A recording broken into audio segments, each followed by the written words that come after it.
जिनके अनेकों महान कृत्यों से मैं स्वयं अनजान हूँ, उन वीर का मैं आज सुनाता यश ज्ञान हूँ। लक्ष्य विशाल हो या शत्रु ही विकराल हो, लक्ष्य प्राप्ति होगी यदि निष्ठा में साथ महाकाल हो। सन 1630 में शिवनेरी में था जन्म लिया, कीर्तिमानों का वो वंश था। शिवाजी नाम पड़ा उनका क्योंकि शिवनेरी की कुलदेवी शिवाई और शिवजी का वो अंश था। महाराज का जब जन्म हुआ था वो घड़ी बड़ी ही प्रलयंकारी थी। जीजा माँ की कोख से मानो स्वयं महाकाल ने ली किलकारी थी। उस वीर ने था जन्म लिया यहाँ की माटी चंदन करने को, मानो स्वयं त्रिलोकीनाथ आतुर हुए जीजा माई का नंदन बनने को। कैसे कोई बच्चा दुगना सामर्थ्यवान तेजवंत बन जाता है, ऐसा उदाहरण हमें छत्रपति शिवाजी के जीवन में दिख जाता है, जब वो महान आकांक्षाओं वाली माँ भवानी सी स्त्री को अपनी माँ के रूप में पाता है, प्रथम गुरु रूप में पाता है। वीर शिवाजी को जीजा माँ ने देश प्रेम का ज्ञान दिया, दादोजी कोंडदेव के मार्गदर्शन में रणकौशल में नाम किया। रामायण तथा भगवत गीता के प्रसंगों को सुनते नीतिमत्ता की करते बातें थे। महारानी पद्मिनी का अग्निप्रवेश रक्त प्रवाह बढ़ाता, महाराणा की शौर्य गाथाएं उनको सुहाते थे। नीतियाँ सीखी आचार्य चाणक्य की, एक मत विचार करने का विचारा। राम राज्य सा राज्य फले, इसलिए मार्ग कृष्ण नीति का स्वीकारा। प्रभु ने छोटी उम्र में बात पते की जानी थी, जब वीरों ने आपस में लड़कर तलवारें गिराई तब शुरू हुई लुटेरों की मनमानी थी। अच्छा, आपको पता है राजे जब केवल 15 वर्ष के थे ना, तब उनका एक समूह हुआ करता था, जिसके अंतर्गत बालाजी, येसाजी, बाजी, तानाजी, मालूसरे जैसे अनेकों वीर आते थे। इस समूह में हर पद, हर जाति व हर उम्र के योद्धा विराजे जाते थे। इन वीरों ने अधर्म के आगे न झुकने की सौगंध खाई थी। अरे सौगंध का मान कैसे न करते, स्वयं माँ भारती ने आवाज लगाई थी। मनस्वी क्रोध उत्तेजित होता जब सुनते उनके लोगों ने आपस में ही कुछ चक्र रचाया है। वे हमारे छत्रपति शिवाजी महाराज ही थे, जिनके शासनकाल में स्वराज अपने पगों पर खड़ा हो पाया है।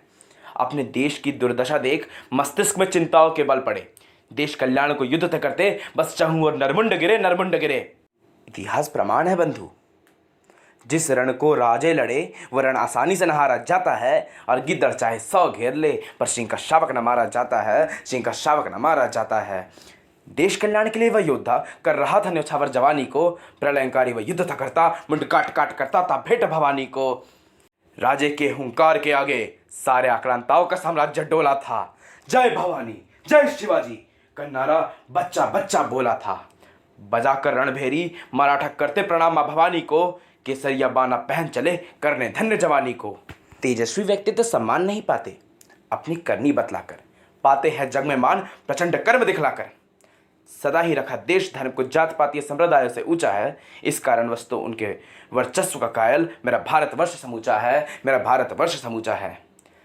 फिर भी आज कुछ मूर्ख कहते हैं कि राजे को सनातनी विशेषकर मराठा क्षत्रिय सुहाते थे। कोई इन महाज्ञानियों को बतलाओ कि हिलाल सिद्दी इब्राहिम खान जैसे मुस्लिम योद्धा इनकी ही सेनाध्यक्ष कहलाते थे। हाँ माना कि राजे को अपनी संस्कृति बड़ी सुहाती थी, पर ये उनके संस्कार ही थे बंधु, जिनसे मस्जिदों और मुस्लिम बहनों की रक्षा भी करवाती थी। जन्म से जो उत्तम पौरुष मिला था उस पौरुष को सर्वोत्तम बनाया था। नारी गरिमा की रक्षा हर पुरुष का दायित्व है, ये पूरे समाज को सिखलाया था। माँ भारती का दुख देख दुखी कैसे ना होते। माँ जीजा से मिली ममता जो पास में थी, सबको एकत्र कर स्वराज कैसे ना आता। स्वराज की स्थापना की आकांक्षा उनके हर श्वास में थी। जब जब माटी निर्दोषों के खून से सनी, कोई ना कोई उद्धार करने को पधारे हैं। मृत्यु चेतना जागृत करने वाले वे छत्रपति शिवाजी महाराज हमारे हैं। मुरझाई कलियां खिलाने को वे बारिश की बूंद बने, मातृभूमि को संकट ने घेरा वे शत्रु के यमदूत बने। हर जन का न्याय करने का बीड़ा उठाने वाले शिवाजी राजे थे। बहुत समय के बाद मानो धर्मराज पुनः धरा पर विराजे थे। राजे के जीवन का एक विख्यात वृतांत आपको बतलाता हूँ। कैसे एक किशोर अपने कौशल से दैत्य का संहार कर सकता है, इसका उदाहरण दिखलाता हूँ। काल के काल चक्र में बहुत काल पश्चात काल फिर ऐसा आया था, आदिल निजाम मुगलों जैसे आक्रांताओं के झंडे झुके पड़े थे। चारों ओर भारतीय ध्वज भगवा ही भगवा छाया था।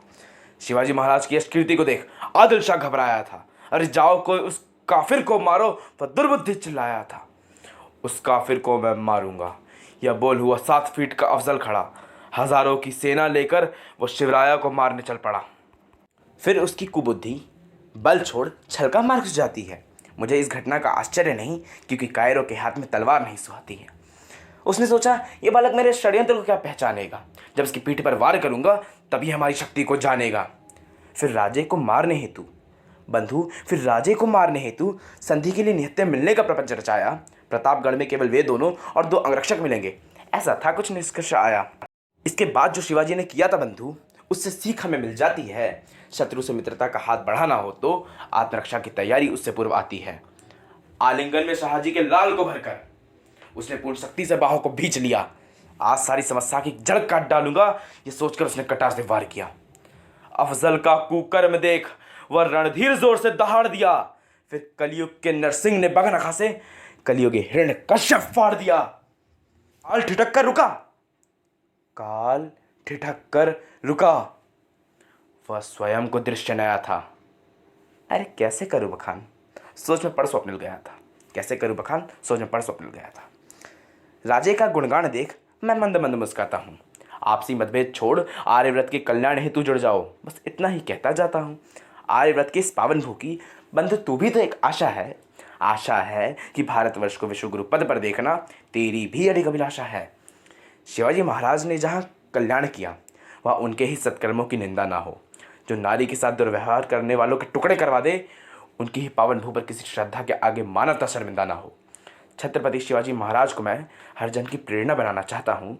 कविता तो सुना दी बंधु, अब सारांश इसका समझाता हूँ। जन जन के वे जान थे, हरिजनों के तो भगवान थे। हरि जाने वे जान थे हरते, जो करते नारी का अपमान थे। हमारे जीवन में केवल चिंगारी है, प्रभु से इसमें आग नहीं।